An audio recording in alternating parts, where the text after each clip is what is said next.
Então, quando ele fala do modelo fabril de escola, é essa crítica de achar que todo mundo é igual, né? De que devemos seguir uma mesma linha, né?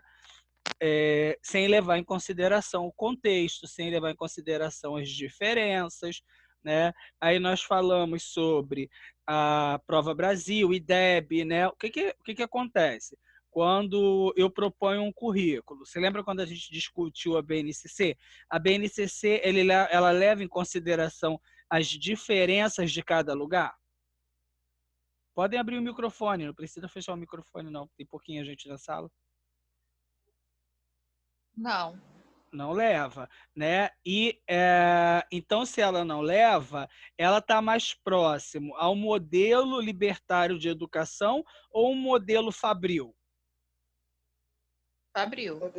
Fabril, né? Aí, em cima da BNCC, eu torno ela obrigatória e digo que as provas, que a Prova Brasil vai ser em cima da BNCC.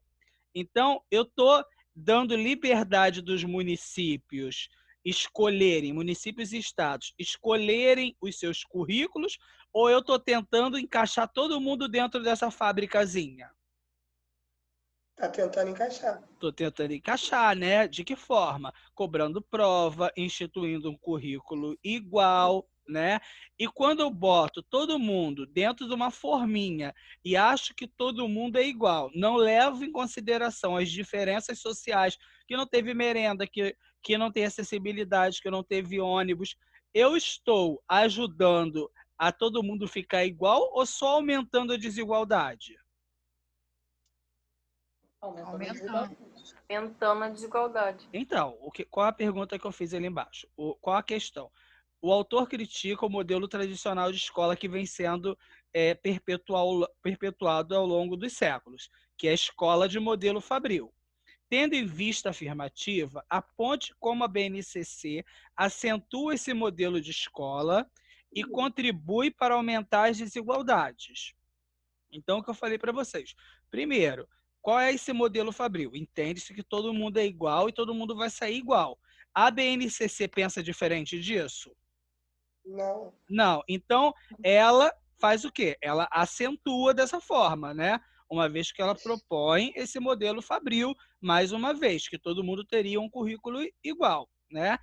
E não levando em consideração as diferenças sociais, ela diminui ou ela aumenta as desigualdades sociais? Aumenta. Aumenta. É isso que eu quero que vocês escrevam. Conseguiram aliviar a cabeça quanto a isso?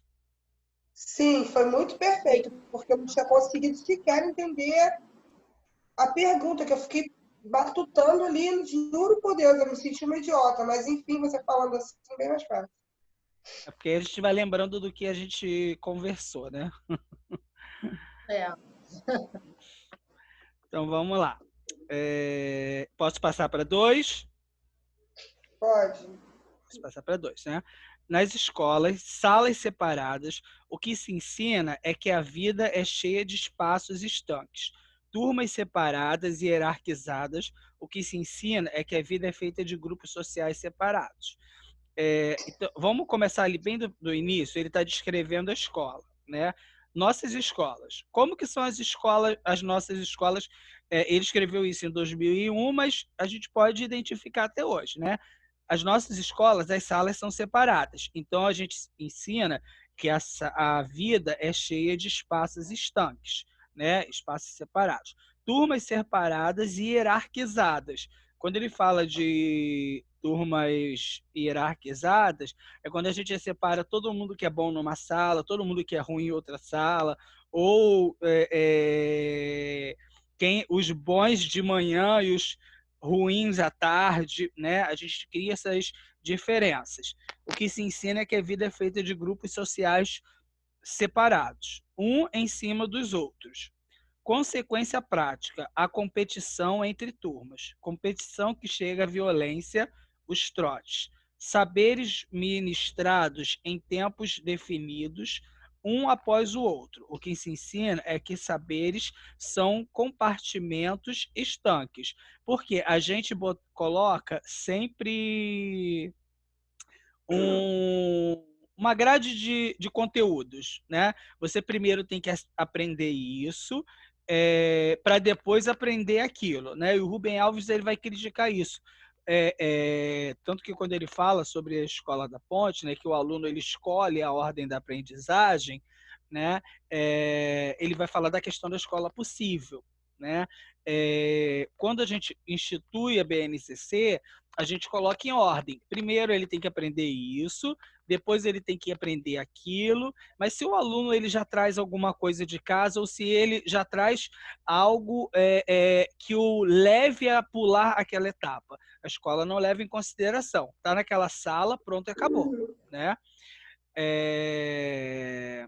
E depois reclamam que os alunos não conseguem integrar o conhecimento, até mesmo porque a gente separa por disciplina, né?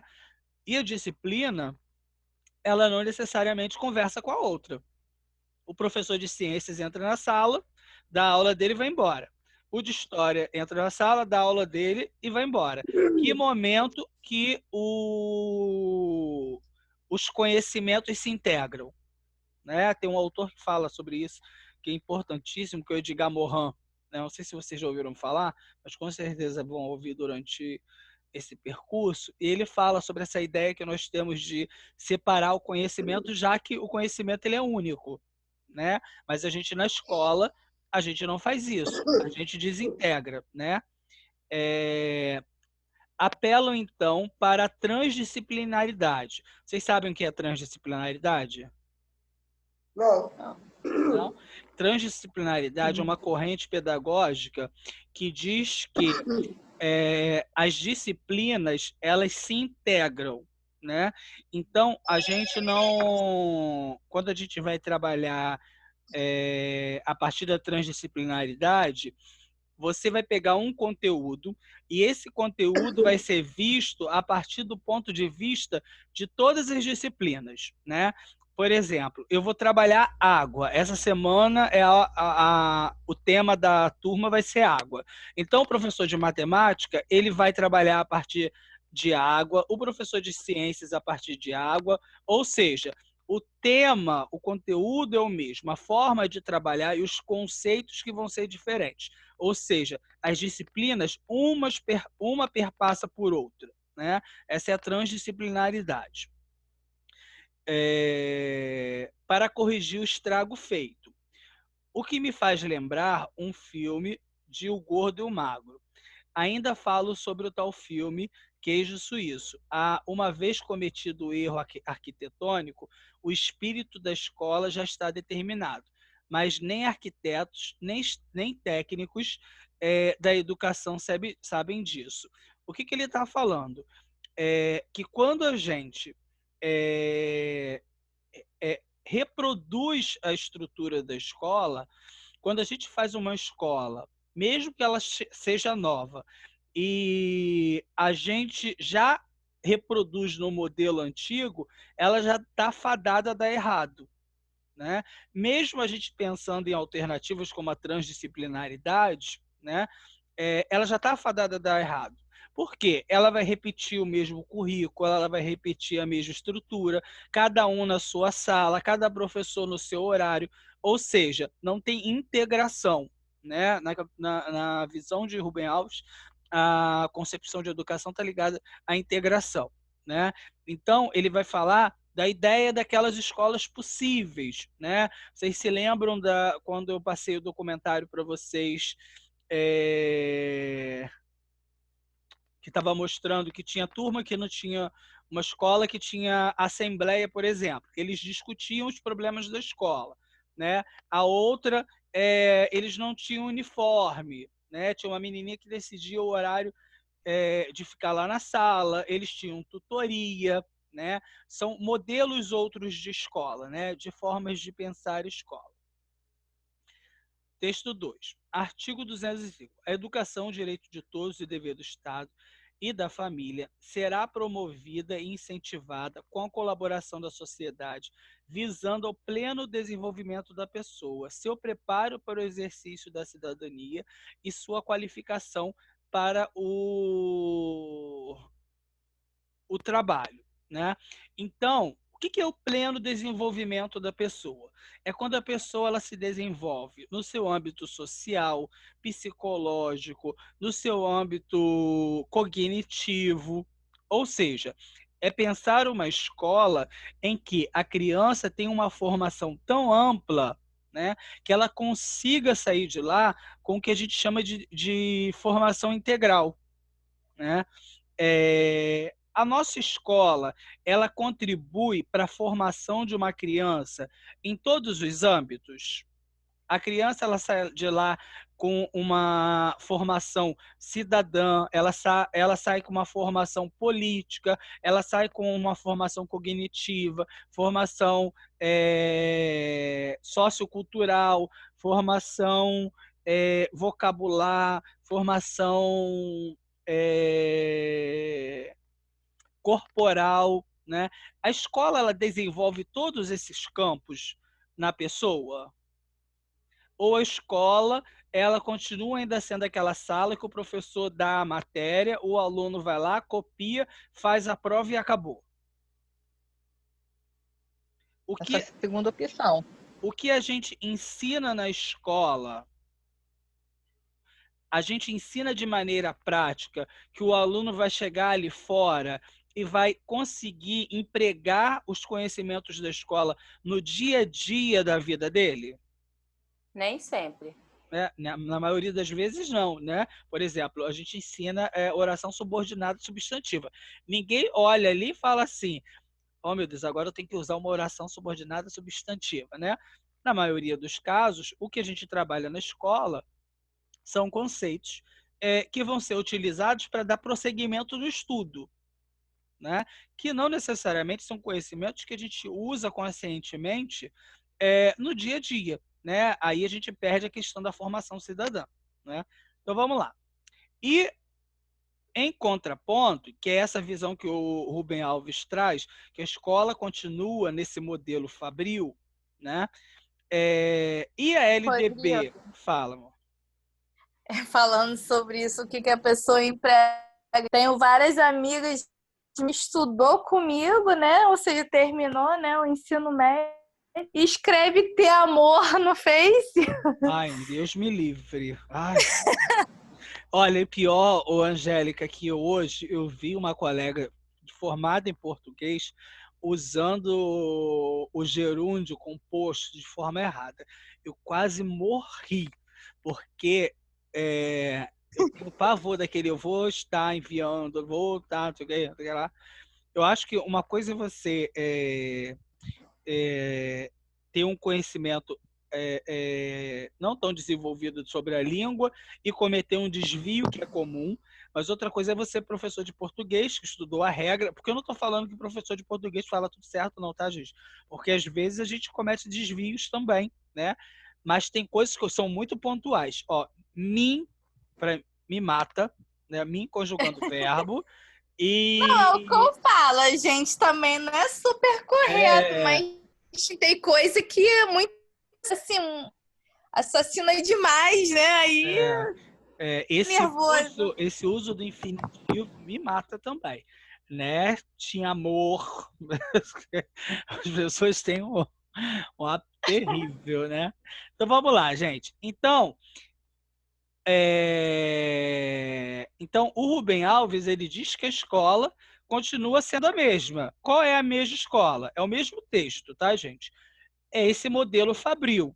Esse modelo fabril ele forma a criança para seu pleno desenvolvimento ou simplesmente naquela ideia de fábrica, de formar para sair. Forma para tirar diploma, né? É isso que eu quero que vocês pensem. Por quê? O Rubem Alves ele vai trazer para a gente uma reflexão de que a escola continua formando de forma fabril. A pessoa estuda para fazer prova, né? E faz aquela prova para tentar continuar. mas não tem essa visão cidadã de formação que seria voltada para esse pleno desenvolvimento, né? Tanto que a gente vê que na escola a gente tem sempre muito mais tempo de português e matemática do que das outras áreas, né? A gente tem pouca aula de artes, a gente tem pouca aula de educação física, a gente não tem aula de política, a gente não tem aula de sociologia no ensino fundamental, a gente não tem filosofia, enfim, a gente não tem várias áreas do conhecimento que seriam essenciais para esse pleno desenvolvimento. Não é isso? Né? Então, vamos lá. A Constituição Federal estabelece uma ação conjunta entre vários atores, ou seja, entre a família, o Estado, né? Lá na LDB ele já vai acrescentar os movimentos sociais, entre vários atores e instituições, visando o pleno desenvolvimento do educando. Comparando o texto 1 com o texto 2, pontue, de acordo com a sua visão de escola, como o descrito por Rubem Alves contrapõe diretamente ao que prega a Constituição. Então, o que eu quero que vocês me digam ali com as palavras de vocês? O que Rubem... Ih, tem alguém falando, gente. Tem alguém falando. Eliane... Gente, tem alguém falando. Eu não estou entendendo nada. Que a pessoa... Fecha tudo, professor. Fecha tudo. Fecha tudo. Espera aí, deixa eu abrir aqui para fechar.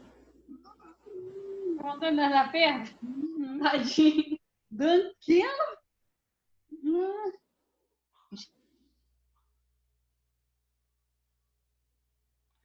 Bem, voltando. Então, olha só. Então, comparando o texto 1 com o texto 2, pontue de acordo com a sua visão de escola como descrito por Rubem Alves contrapõe diretamente ao que prega a Constituição. Então, Rubem Alves, ele está descrevendo que tipo de escola? Uma escola no modelo Fabril, aquele modelo lá de cima da primeira questão, né? Que só serve para reproduzir as desigualdades, para separar turma em turma. É o que a gente chama de modelo tradicional. E a Constituição já diz que a escola, o Estado, a família, em colaboração com a sociedade, tem que visar o pleno desenvolvimento da pessoa, seu preparo para o exercício da cidadania e sua qualificação para o trabalho. O que eu quero que vocês falem para mim? O modelo que Rubem Alves diz que a escola vem sendo feita é o mesmo modelo de escola que a Constituição espera que seja? É a mesma coisa? Né? A Constituição, quando fala que tem que ser uma escola, uma educação que vise o pleno desenvolvimento do educando, ela está pensando nessa escola em estrutura fabril? Aí vocês podem usar a mesma fundamentação da questão 1. Né? Vocês podem até dar exemplo da BNCC, que ajuda a ampliar as desigualdades. Né? Vocês podem apontar a questão da educação integral, que a gente não tem uma escola, os currículos não visam a formação integral. Por quê? O currículo que visasse a formação integral tinha que ter mais cultura, artes, filosofia. Quando ele fala ali que as ações da escola, a Constituição, tem que ser em colaboração com a sociedade. A escola, ela convida a sociedade para participar do seu dia a dia, tirando festa julina que a escola vende o doce e as coisas que os pais levam, né? Eu acho fora isso, a gente chama a comunidade para discutir a escola, para pensar a escola? Não, né? Então, o que diz Rubem Alves e o que diz a Constituição são a mesma coisa ou estão se contrapondo? Se contrapondo. Estão se contrapondo, porque cada um estuda a escola de totalmente. É completamente oposto. É totalmente o oposto, né? Totalmente oposto. Ou seja, o que está na lei não é o que é empregado, né? O Rubem Alves ele descreve o que acontece no dia a dia. E a lei, ela tem uma expectativa. Só que a expectativa, ela não sai do papel, né? Conseguiram clarear isso aí? Uhum. Ok? Tá Ok. ótimo.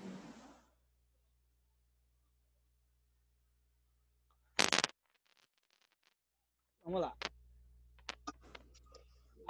A questão 3 é só vocês procurarem na internet, tá? Na internetzinha tem isso daí, vocês podem fazer lição de casa, tá? Pesquisar áreas do conhecimento em que a BNCC está dividida. Muito fácil, tá bom? Não tem nada demais. A última ali. A última a gente até...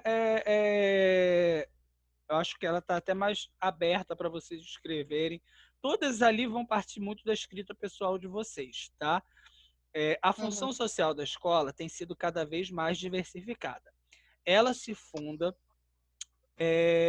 na premente necessidade do acompanhamento por parte das instituições educativas das mudanças que se processam aceleradamente em função dos avanços da sociedade e do mundo do trabalho. Ou seja, a escola, a função da escola, a visão social de escola, ela vai mudando a cada dia mais rápido, porque a cada dia a escola tem uma necessidade diferente, né? A gente pode ver, por exemplo, a própria questão da educação inclusiva. A cada dia a gente descobre um transtorno diferente. Há alguns anos atrás, eu acredito que é na época que nós estudávamos, né? E aí eu digo todos porque eu acho que nós não temos a mesma idade, mas uma geração muito próxima, né? E quem é de uma geração anterior ainda, a gente não tinha conhecimento de tantos CIDs, tantas especificidades, né? Tantas necessidades, né? As pessoas de inclusão, a maioria não iam nem para a escola, né? A maioria não tinha acesso à escola, as próprias famílias não levavam, né? Era difícil você ver uma criança com síndrome de Down estudando numa escola, né? Ô, Rodrigo, Oi, Elane, fala, amor. então, eu sou um pouquinho mais experiente que vocês, né? Vocês são mais jovens. Mas as próprias famílias, elas escondiam essas pessoas. Eles não tinham convivência nem com a vizinhança. Eles ficavam dentro de casa trancados, entendeu? Era dessa forma que eles agiam, as próprias famílias com as pessoas que eram, né? Tinha essa situação. Elaine, você é daqui de Maricá mesmo, não é, Elaine? Eu não sou de Itaperuna. Ah, você é de Itaperuna. Eu não sei se a Mas gente... tem 30 anos que eu estou por aqui, né? Já tem muito... já tem bastante tempo. Eu não tenho o arquivo, mas eu posso ver se a Renatinha me manda. Eu não sei se a Alana já ouviu falar nessa história, ou outras pessoas que são daqui, né? Da época do trem, que tinha aquele vagão dos loucos, né? Que aqui em Maricá tinha ferrovia, né? Sim. Inclusive tinha uma extensão de ferrovia até para Macaé, né? A gente pensa hoje que é tão difícil chegar e antes, quem dera se tivesse trem ainda. Eu acho que a gente faria tantas viagens com mais rapidez, né? Enfim, e tinha um vagão dos loucos, né? Porque o trem passava por aqui, tinha um vagão separado, as pessoas que eram consideradas deficientes ou com algum transtorno mental, né? Elas eram levadas para hospícios, para outros lugares longe, né? Essas pessoas não ficavam na sociedade em si. Então não tinham acesso à escola, né? Depois elas passaram a ter acesso à escola, né? Só que quando elas passaram a ter acesso à escola, não quer dizer que a escola democraticamente passou a receber... Tinha estrutura para receber essas pessoas. E o que a gente vê hoje é que a cada dia acaba surgindo uma necessidade diferente, né? A cada dia se descobre algo diferente. Talvez seja como eu sou professor de literatura, né? Tem um conceito que a gente trabalha no romantismo que é o mal do século, né?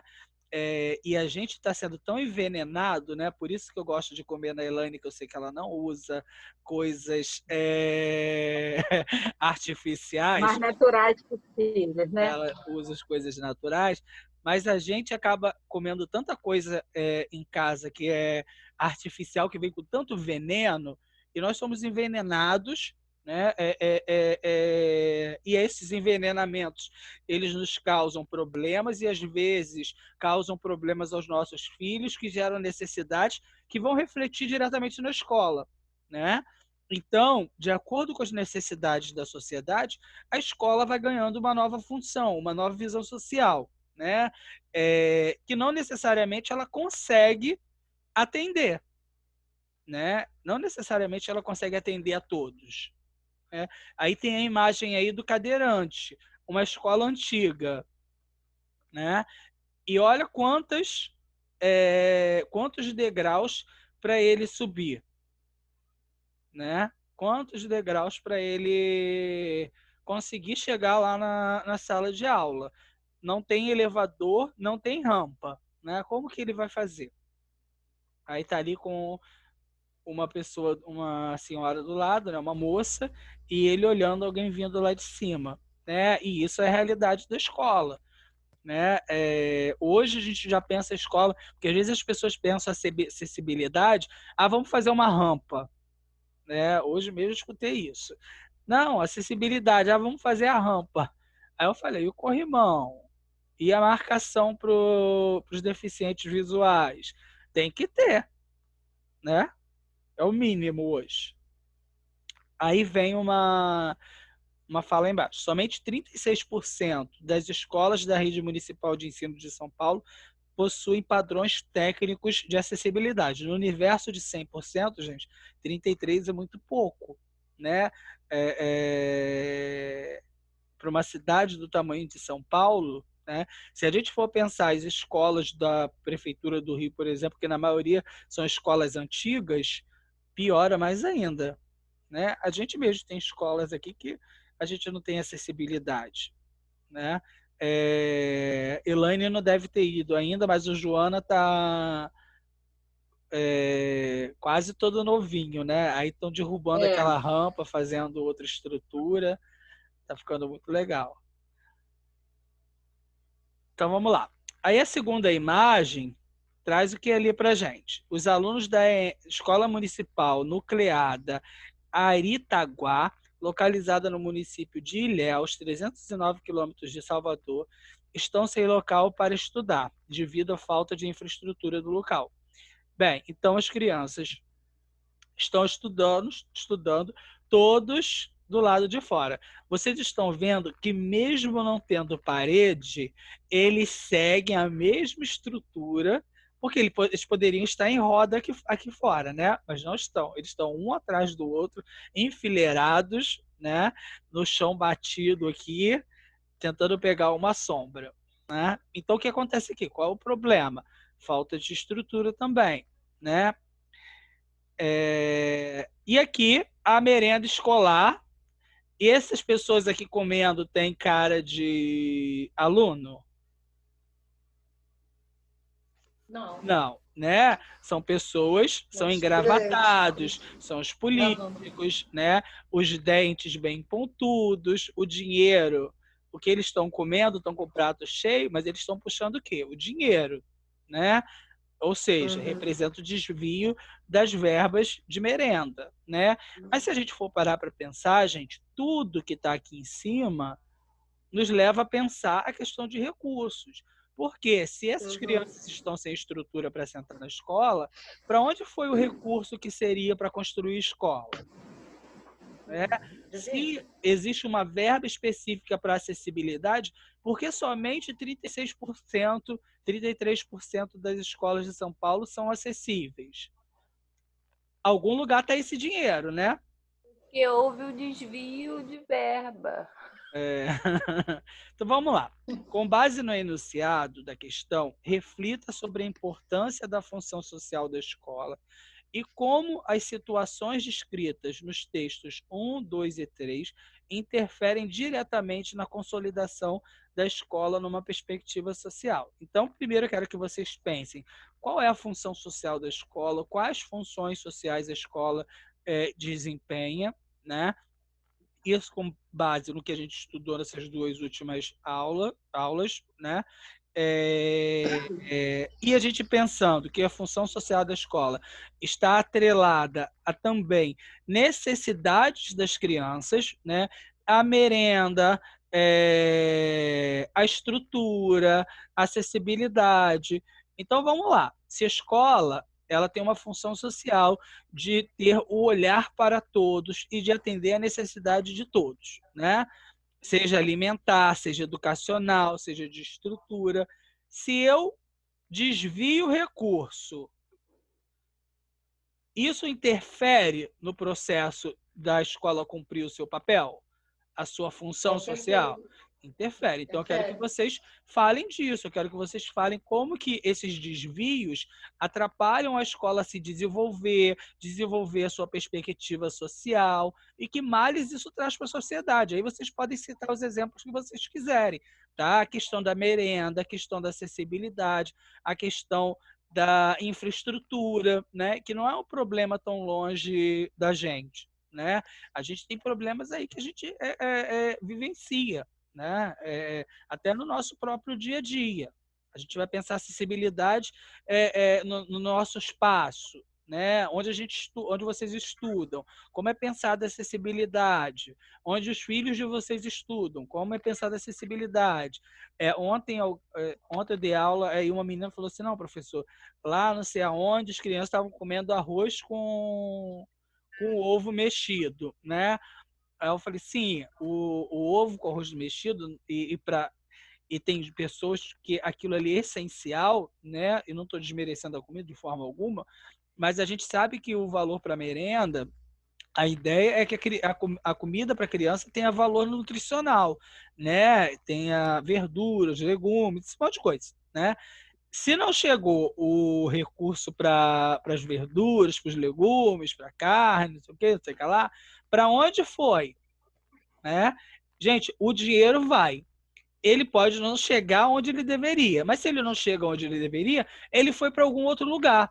E quando ele não chega. Ele foi, mas não se sabe para onde. Quando ele não chega à escola, de que forma que ele atrapalha no desenvolvimento da escola, no desenvolvimento dos alunos, em escola cumprir a sua função social, né? Se a criança ela fica sem merenda, vocês acham que uma criança que já vem de casa, se tomar café, aí eu não estou falando de todo mundo, mas eu acho que a maioria das nossas realidades, né, e que não é difícil, e quem convive em escola já presenciou com certeza, né? Tem muitas crianças que vão para a escola, o primeiro intuito dela é chegar lá para tomar café, né? Ou para almoçar, porque às vezes a única alimentação que ela vai ter é essa, né? Aí quando não tem, será que a criança ela vai conseguir aprender alguma coisa? Gente, eu não consigo raciocinar com fome, né? Eu não consigo. Acho que ninguém, né? Imagina uma criança pequena, com o estômago roncando, né? Rodrigo, eu sempre trabalhei em escola, né? Eu trabalhava em escola particular. Quando eu fui trabalhar na municipal, a gente não sabe a realidade que é. Eu tive uma experiência assim muito forte quando eu fui, né, conversar com os alunos, e quando eu perguntei a eles o que vocês vêm fazer na escola, eles imediatamente da comunidade falaram: tia, a gente vem comer, que a gente não tem comida. Eu comecei a chorar, me deu uma crise, foi uma experiência muito forte que eu tive, sabe? E era onde eu acompanhava as crianças no horário da merenda, ia com eles, estava, o que mais precisasse. Foi uma experiência muito forte que eu tive com eles. Aí a gente pensa, Elaine, se o dinheiro vem para cada dia, né? Então a gente entende que diariamente tem garantido a alimentação da criança. Se não tem naquele dia, o que aconteceu, né? Para onde que foi aquele recurso? E e de que forma que isso impactua, né, no dia a dia da escola. Por quê, gente? Se a gente está ali, a criança vai para aprender, vai para discutir, para isso e aquilo, né? Seja esse mesmo modelo Fabril, nem do modelo Fabril, gente, vai dar conta. Por quê? Se ela não consegue minimamente se manter concentrada, ela não vai conseguir minimamente aprender nada. Ela não vai segurar, ela não vai reter, porque a preocupação dela é outra. O próprio Darcy já trazia isso, né? Não tem como ter aprendizagem se a criança está preocupada se vai ter comida hoje, se vai ter como chegar a casa, né? São questões que atravessam a escola, né? Então é isso que eu quero que vocês discutam ali nessa questão, tá bom? Acabou, né? Isso. Mais alguma pergunta, alguma coisa que vocês queiram que eu esclareça? Deu para clarear, aliviou a mente? Aliviou bastante, né? Bastante mesmo. Nossa. Aliviou? Muito bem, graças Vou a Deus. refazer toda a minha Tá prova. ótimo. Vai refazer toda a sua prova, do Silênio? Sim, Professor, estava toda pronta. você lembra Ainda quando bem que eu não fiz. Ainda bem que eu não enviei. Desculpa, fala, eles Luciana. ofereciam um doce de leite na lata? Aham. Eu ficava muito feliz com isso. Aí quando eu entrei na rede em 2012, eu acho, nem lembro, tem tanto tempo, tinha queijo, presunto para as crianças, farinha láctea, tinha tanta coisa boa, requeijão. Falei, caramba, que evolução. Na minha época, a gente se contentava com aquela lata de doce de leite, ficava todo mundo feliz naquele dia. Aquela E hoje a colherzinha merenda que a daqui gente evoluiu muito. recebia. Aquela colherzinha de doce de leite. A Né? gente recebia aquela colher, ficava todo mundo feliz com aquilo. Nossa, era uma festa. Aí, assim que eu entrei no município, pão com queijo, presunto, requeijão, farinha Então, láctea Lu, para as crianças. Quem tem um convívio mais antigo, né, a educação, muitas vezes a gente arrumava merenda ali, fazia vaquinha entre os professores em muitas escolas, porque a gente não recebia verba. Então, era muito difícil, às vezes não tinha ninguém para fazer, a gente ia para dentro da cozinha, o professor ia para dentro da cozinha fazer a merenda dos alunos.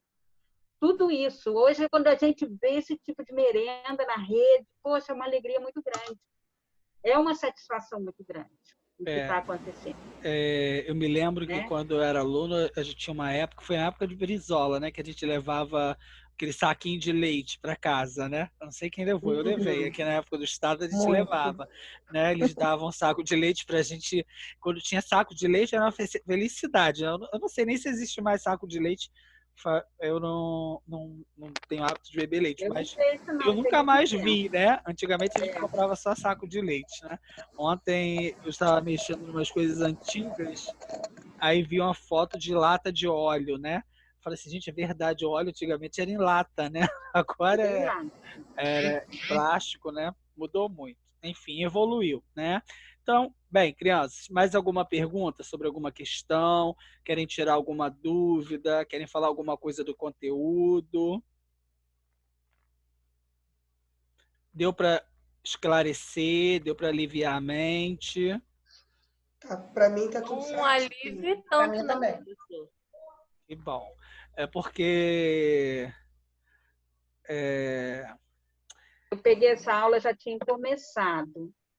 Ela está sendo gravada, você vai colocar lá para a gente poder dar uma olhada? Falou alguma coisa do trabalho? Eu vou, assim que terminar, porque demora a salvar no computador, mas eu vou, assim que terminar, eu coloco essa lá no grupo de vocês, que aí quem não pegou tem oportunidade. Tá? Que aí eu vou, porque eu tenho que salvar, tenho que jogar no YouTube para fazer todo esse processo. Eu boto hoje ainda, né? Eu fico olhando lá no YouTube e falo assim, meu Deus do céu, A gente conversa às vezes na aula e a gente perde a noção de que a gente está gravando, né? E aquilo tá lá no YouTube para todo mundo ver, né? A gente vai conversando e tal. Mas enfim. E outra coisa, quem tá pendulicado comigo em alguma coisa, quando a gente passar da P2, tá?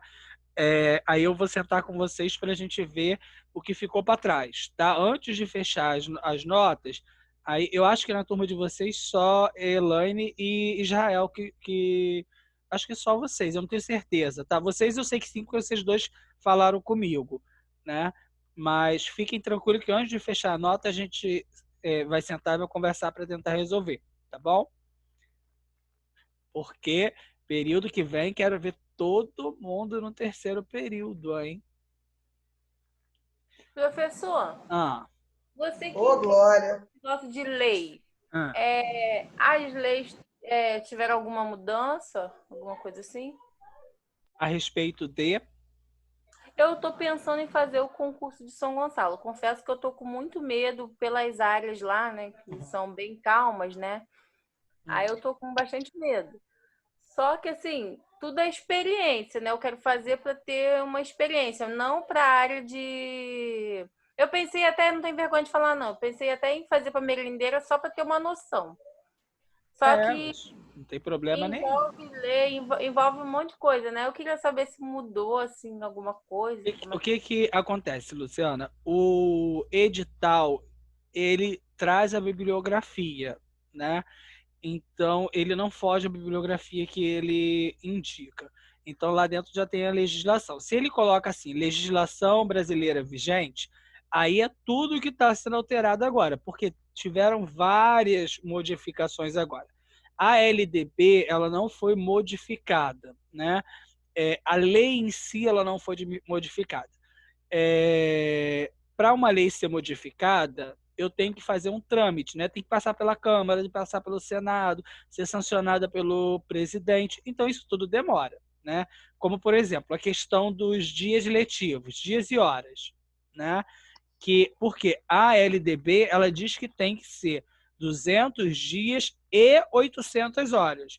Não é 200 dias ou 800 horas. São as duas coisas juntas. Só que agora, no meio do Covid, a gente não ia conseguir cumprir os dias, né? Então, o que foi feito? Qual é o outro mecanismo legal que pode ser feito para momentaneamente alterar uma lei, uma medida provisória, né? É uma medida provisória por quê? É uma medida que tem tempo de duração.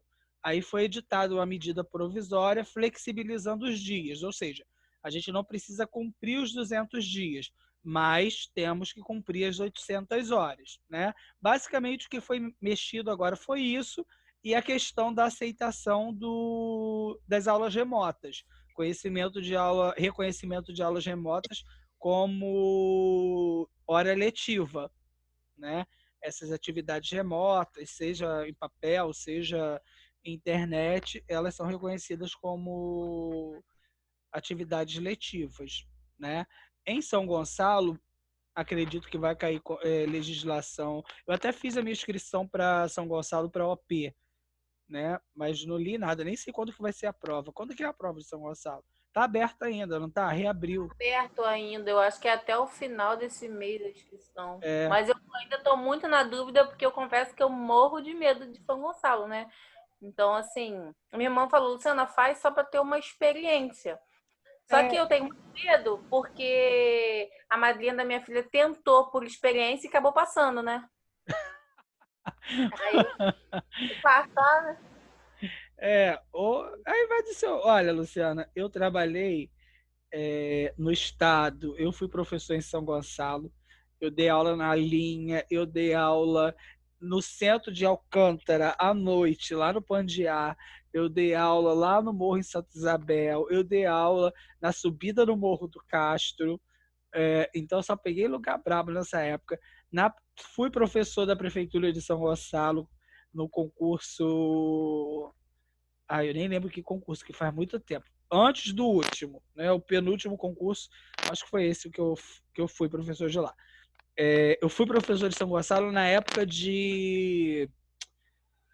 Ai, gente, qual o nome? Panicé. De Panicé, né? Tem tempo, hein? Oi? Tem tempo, hein? Foi na época de Panicé. Eu fui dar aula lá em Ipiíba. Misericórdia, lá no fim do mundo. Olha, eu acho que é depois do fim do mundo, no próximo ponto. Por quê? Ipiíba, eu não sei como tá agora, tá, gente? Porque, Do mesmo jeito. do mesmo jeito, para chegar ao CIEP, porque lá dentro tinha um CIEP municipal, né? Tarso. Eu passei por muitos CIEPs, né? E acabei fazendo meu trabalho de mestrado sobre os CIEPs. CIEP atravessa a minha vida. Para chegar lá dentro, eu tinha que madrugar ali naquela entrada, em frente àquele mercado grandão, igual um galpão ali, né? Às vezes tinha ônibus, outras vezes não. Quando não tinha ônibus, tinha que pegar um mototáxi, né? O mototáxi já deixava a gente lá dentro com uma marca nas costas. Por quê? Passava na lama e a lama ia marcando a mochila, as costas da gente toda, né? Aí depois para vir embora era pior ainda, porque lá mesmo sendo uma área tão distante, lá tinha um movimento grande de tráfico, né, de assaltos, coisas assim, briga com Santa Isabel, porque ficava do outro lado do morro. A gente tinha que pedir carona ou via pé, né? Vinha a pé lá de dentro, morto, aí tinha que vir correndo, porque eu tinha que dar aula em Maricá ainda, né? Aí andava. Gente, quantas vezes eu saí de lá? Eu já saí de lá em carona em caminhão, carona em carro de entregador. Eu já saí de lá. Às vezes tinha colega que tinha carro, né, e tal. Às vezes a gente conseguia carona, mas era muito difícil, né? Enfim, aí depois eu fui sair de São Gonçalo da prefeitura, passei para o estado, fui dar aula no estado. Aí no estado fiquei em São Gonçalo também. Só que aí eu passei por esses outros lugares maravilhosos. Mas, complemento que eu morro de saudades da aula ali na linha, né? Fui muito feliz ali na época que eu trabalhei. A prefeitura de São Gonçalo não é o melhor lugar do mundo para trabalhar, mas eu nunca tive assim, grandes problemas em trabalhar em São Gonçalo, né? É óbvio que, gente, fazem quanto tempo que eu não dou aula em São Gonçalo, né? Eu saí de São Gonçalo efetivamente do estado em 2013, 14, 15, acho que foi 16 por aí assim, né? Porque eu tive que sair por causa do mestrado, que professor ainda tem isso, né? Ou eu fazia o mestrado ou eu continuava dando aula no estado. Aí eu tive que exonerar, né? Porque senão eu não teria tempo para fazer o mestrado. Aí fui fazer o mestrado, né? Mas ainda bem que Deus me mostrou o caminho, porque senão eu não estaria aqui com vocês hoje, né? Fiz a escolha certa. Sacrifícios necessários. Enfim, eu te aconselho a fazer, Luciana, não fique com medo, não. É bom que você pegue experiência. Eu me inscrevi até para a OP lá, para fazer para a OP. Faz muito tempo que eu não faço prova de concurso, então eu resolvi me inscrever também.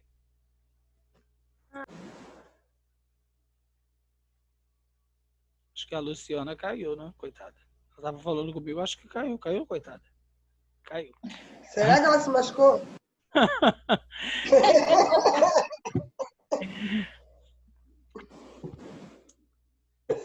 Enfim, crianças, mais alguma coisa, mais alguma pergunta, algo eu posso ajudá-los? Não, tudo tranquilo. Tudo tranquilo? Para mim também, tranquilo. Perfeito. Quem está tranquilo está liberado, tá? Que tiver alguma dúvida, estou aqui à disposição. Ok, professor. Beijos. Tá bom? Valeu, Beijo, Rodrigo. fiquem com Fica com Deus. Deus. Até a semana que Obrigada, vem. Até semana Semana que que vem a gente já faz acredito que a correção, Correção. Ok. tá? Ok. Tá. Beijo, Boa noite. beijo. Fiquem Boa bem. noite. Tchau. Cuidem-se. Tchau. Tá.